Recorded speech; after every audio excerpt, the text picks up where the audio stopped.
আসসালামু আলাইকুম প্রিয় দর্শক। অন্য মঞ্চের আলাপচারিতায় আপনাদের সকলকে আমন্ত্রণ জানাচ্ছি।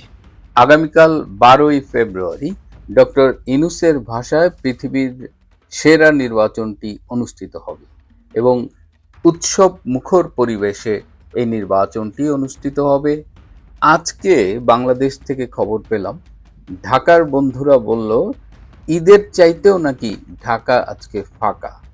সারা বাংলাদেশ থেকে খবর পেলাম যে সারা বাংলাদেশের একই অবস্থা, সারা দেশটাই থমথমে।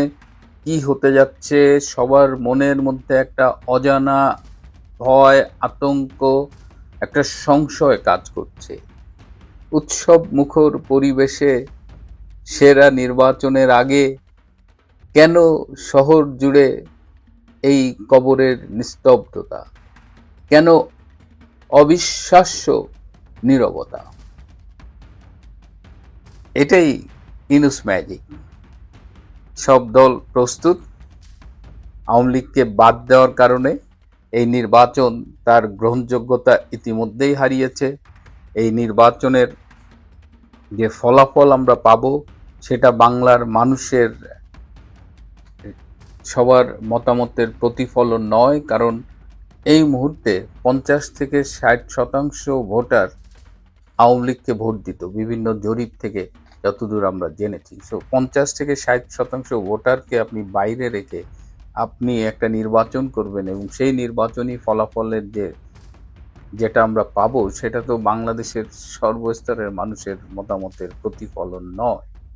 সুতরাং এই নির্বাচনের মধ্য দিয়ে যদি কেউ মনে করে থাকেন যে বাংলাদেশ পরিবেশ স্থিতিশীল হবে, গণতান্ত্রিক যাত্রা আরো মসৃণ হবে, তাহলে তাদের এই ধারণাটা সম্ভবত ভুল। আমার ধারণা এই প্রহসনের নির্বাচনের পরে বাংলাদেশ আরো অস্থিরতার মধ্যে গিয়ে পড়বে, আরো অস্থিতিশীল অবস্থায় পড়বে এবং বাংলাদেশের যে গণতান্ত্রিক অভিযাত্রা সেটি গভীর খাদের মধ্যে পড়বে।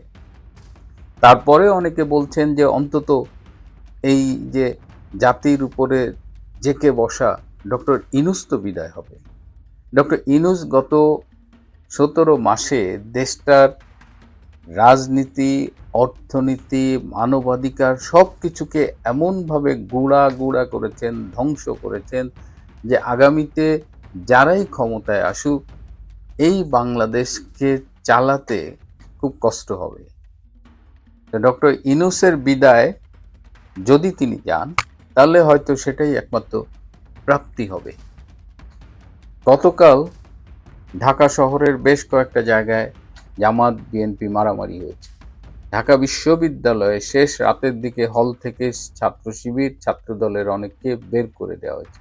বগুড়ায় বিএনপির একজন কর্মীর চোখ তুলে নিয়েছে জামাত এবং সেই সংবাদ পেয়ে সেই বিএনপির কর্মীর মা হার্ট ফেল করে মারা গেছেন।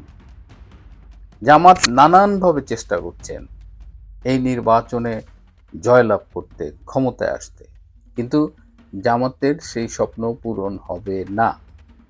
যেটা এখন জানা যাচ্ছে যে জামাত হয়তো 50টার মতো সিট পেতে পারে, কিন্তু জামাত তাদের পছন্দের ডিসি বসিয়েছেন বিভিন্ন জেলায়। 64টা জেলার শোনা যায় যে 58টা জেলায় জামাতের সমর্থক ভিসি। বিভিন্ন জেলায় যে এসপিদের পদায়ন করা হয়েছে অধিকাংশই জামাতের বলে জামাত সূত্র দাবি করছে। কিন্তু আজকের 2-3টা ঘটনায় মনে হচ্ছে যে প্রশাসন আসলে বিভক্ত। নইলে সৈয়দপুর বিমানবন্দরে ঠাকুরগাঁয়ের জামাতের আমির বেলাল উদ্দিন সাহেবের ব্যাগের মধ্যে 50 লাখ, কেউ বলে 74 লাখ টাকা পাওয়া গেছে। এই টাকাটা ধরা হয়ে এটা মিডিয়া কাভারেজ দেওয়া হলো। জামাত সংবাদ সম্মেলন করে বলছে এটা তার ব্যক্তিগত টাকা। এই বেলাল উদ্দিন সাহেব, এই যে আমির, তিনি একটা মাদ্রাসার শিক্ষক। তার এত টাকা, তিনি ব্যবসা করেন বলে শুনেছি। মাদ্রাসা শিক্ষক, আবার গার্মেন্টস ব্যবসা করে। তিনি 50 লাখ টাকা ক্যাশ নিয়ে যাচ্ছে। কোন ব্যবসায়ী 50 লাখ টাকা ক্যাশ নিয়ে চলাফেরা করে বলেন তো? আমাদের একটা কিছু বলল আর আমরা সেটা বিশ্বাস করে থাকলাম। নির্বাচনের এই যে টাকা, জামাত, আমি গতকালই বলেছি, কোথাও কোথাও বিশেষ করে ঢাকা 15 যেখানে জামাতের আমির ইলেকশন করছে, পরিবার প্রতি 15,000 টাকা দেবে। এছাড়াও তারা সারা দেশব্যাপী টাকা দিয়ে ভোট কিনছে। আজকে ফেনীর দাগনভূঞায় এক জামাত নেতার বাসার থেকে ব্যালট পেপার উদ্ধার করা হয়েছে। জামাত এবার কিন্তু অনেক ব্যালট পেপার, একদম রিয়েল ব্যালট পেপার তাদের দখলে নিয়েছে। নির্বাচন কমিশনের সহায়তায় তারা বেশ কিছু ব্যালট পেপার নিয়েছে এবং তারা যেটা প্ল্যান করেছে, তাদের খুব বিশ্বস্ত যেসব অনুসারী ভোটার আছে তাদের কাছে তারা এক সেট গণভোট এবং সংসদ নির্বাচনের এক সেট ব্যালট পেপার দিয়ে দিবে, আর এক সেট সে নির্বাচনী কেন্দ্রে গিয়ে নেবে। তার মানে সে যখন সাবমিট করবে তখন সে ডাবল ভোট সাবমিট করবে, এবং তারা এটা খুব ক্যালকুলেটেড ওয়েতে করছে যে কোন কেন্দ্রে কত এক্সট্রা ভোট সাবমিট করলে তাদের প্রার্থী জয়লাভ করবে। সেনাবাহিনীর ভূমিকা নিয়েও কথা হচ্ছে, বলা হচ্ছে যে সেনাবাহিনীর সাথে একটা ম্যাজিস্ট্রেট থাকবে, কিন্তু সন্ধ্যার পরে সেনাবাহিনী সাধারণত একা মুভ করবে ভোটের দিন, কাল 12ই ফেব্রুয়ারি, এবং তখন এই কিছু কিছু সেনাবাহিনীর সদস্য তারা ওই ভোট কেন্দ্রে মিলে ওই কিছু ব্যালট তারা, যেহেতু বলেছি তাদের কাছে অতিরিক্ত কিছু ব্যালট আগেই দেওয়া আছে, সেই ব্যালটে সিল মেরে তারা সেইগুলো ব্যালট বাক্সে ভরবে। সেখানে আর্মি তাদের সহায়তা করবে বলে কেউ কেউ দাবি করছেন। এদিকে অপরাধী চক্র, কিশোর গ্যাং তারাও সক্রিয় রয়েছে। কালকে নির্বাচনে অনেক কেন্দ্রেই কিন্তু মারামারি হবে। 68টা আসনে জঙ্গি হামলার আশঙ্কা করা হচ্ছে। আমরা বলছি না, এটা পুলিশের আইজি পর্যন্ত স্বীকার করছেন এবং তারা চেষ্টা করছেন এই হামলার ঝুঁকিটা কমাতে। নির্বাচন কমিশনের একজন কমিশনার বলেছেন 50% কেন্দ্র ঝুঁকিপূর্ণ।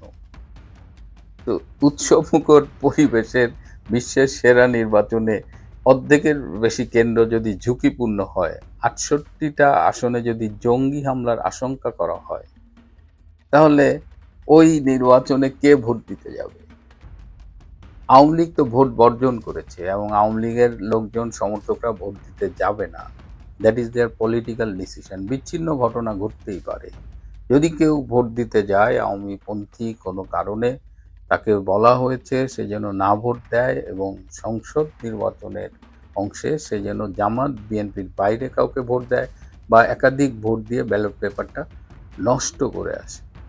এই নির্বাচনে আওয়ামী লীগকে জোর করে অংশগ্রহণ করতে দেয়া হয়নি। তারপরেও দেখেন এই নির্বাচনে আওয়ামী লীগকে ঘিরেই সব আলোচনা হচ্ছে এবং সব প্রার্থীরা মনে করছে যে আওয়ামী সমর্থকদের ভোট তারা পাবে, কিন্তু অধিকাংশ ক্ষেত্রেই তারা পাবে না। কাল প্রচুর সহিংসতা হবে, প্রচুর সন্ত্রাসী কার্যকলাপ হবে, প্রচুর রক্তপাত হবে এবং অলরেডি আপনারা দেখেছেন যে সংখ্যালঘু নির্যাতন শুরু হয়ে গেছে। তো এরকম একটা সারা দেশব্যাপী একটা অরাজকতার মধ্যে এই নির্বাচনটি, এই প্রহসনের নির্বাচনটি অনুষ্ঠিত হতে যাচ্ছে। এই নির্বাচনে আপনি ভোট দিতে যাবেন কিনা সেটা আপনি আরেকবার ভাবুন। আপনি যদি আওয়ামী লীগের সমর্থক কর্মী হন তাহলে দলীয় সিদ্ধান্তে আপনি ভোট দিতে যাবেন না। আপনি যদি সাধারণ জনতা হন, আপনি যদি মনে করেন যে গত 17 মাসে ইউনূস বাংলাদেশটাকে ধ্বংস করেছে এবং এই গণভোটের মধ্য দিয়ে, আমাদের স্বাধীনতার মধ্য দিয়ে অর্জিত বাংলাদেশের যে সংবিধানটি করা হয়েছিল, সেই সংবিধানটাকেও কাটাছেঁড়া, মোটামুটি ধ্বংস করা হবে, তাহলে আগামীকাল আপনি নিশ্চয়ই ভোট দিতে যাবেন না। আমরা যারা বাংলাদেশকে ভালোবাসি, যারা মুক্তিযুদ্ধের চেতনাকে ধারণ করি, তারা এই বাংলাদেশকে রক্ষা করবার জন্যই আগামীকাল 12ই ফেব্রুয়ারির নির্বাচনটা বর্জন করব। আর যদি কেউ যান, সাবধানে থাকবেন, নিজের জানটা নিয়ে যেন নিরাপদে বাসায় ফিরতে পারেন। এবং কালকে আরও কিছু ঘটনা ঘটবে, দেখবেন বেশ কিছু প্রার্থী দুপুরের পর থেকে প্রার্থিতা প্রত্যাহার করা শুরু করেছে এই নির্বাচনের কোয়ালিটির প্রশ্ন তুলে। অলরেডি বিকাশ নুরু, গণ অধিকার পরিষদের যিনি সভাপতি এবং ডাকসুর ভিপি ছিলেন, নুরু অলরেডি নির্বাচন কমিশনে অভিযোগ জানিয়েছে এইভাবে নির্বাচন হলে তিনি হয়তো কাল উইথড্র করতে পারেন। সুতরাং প্রিয় বন্ধুরা, যারা বাংলাদেশে আছেন, অলরেডি আমরা যারা প্রবাসে আছি, আমরা কিন্তু এই ভোট বর্জন করেছি। আমরা অধিকাংশই ভোটার হিসেবে নিবন্ধনই করিনি। তারপরে যে মাত্র 5%-এর মতো ভোটার হিসেবে নিবন্ধন করেছিল, তার মধ্যে আবার 2% ভোট দেয়নি। সুতরাং ওভারঅল মাত্র 3%, 97% প্রবাসী এই ভোট বর্জন করেছে। সেখান থেকে এই ট্রেন্ডটাই বাংলাদেশের মানুষের কাছেও আমরা আশা করছি। আমরা আশা করি যে 10, 15 বা 20% ভোট হতে পারে। কিন্তু যে যা ভোটই দিক, অনেকে আমাকে বলেন ভাই ভোট কেন্দ্রে যাব, গণভোটে না দেবো না। আপনার হ্যাঁ নাতে কোনো কিছু থেমে থাকবে না। আমি তো অনেক জায়গায় বলেছি যে গণভোট পাবে 70-10% বেশি, আর পুরো বাংলাদেশের আসন কে কোন পার্টি কত পাবে এগুলো মোটামুটি একটা নির্ধারিত হয়ে আছে। এর মধ্যে আপনারা যা দেখছেন এগুলো সবই স্ক্রিপ্টের অংশ, মেটিকুলাস ডিজাইনের অংশ। বাংলাদেশ তার সামনে অন্ধকারাচ্ছন্ন দিন, তার সামনে ভীষণ অনিশ্চয়তা। এর থেকে উদ্ধার পেতে হলে প্রথম করণীয় হলো কালকের নির্বাচন বর্জন। একটা হাস্যকর প্রহসনের নির্বাচন হবে।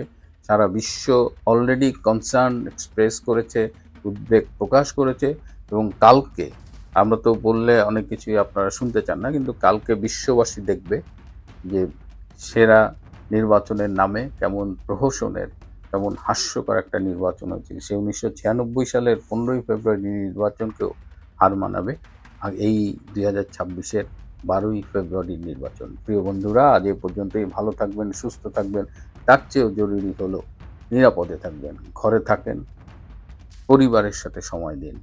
ওইসব সন্ত্রাস, গণ্ডগোল, মারামারির মধ্যে যে নিজের জীবন খোয়ানোর কোনো মানে হয় না।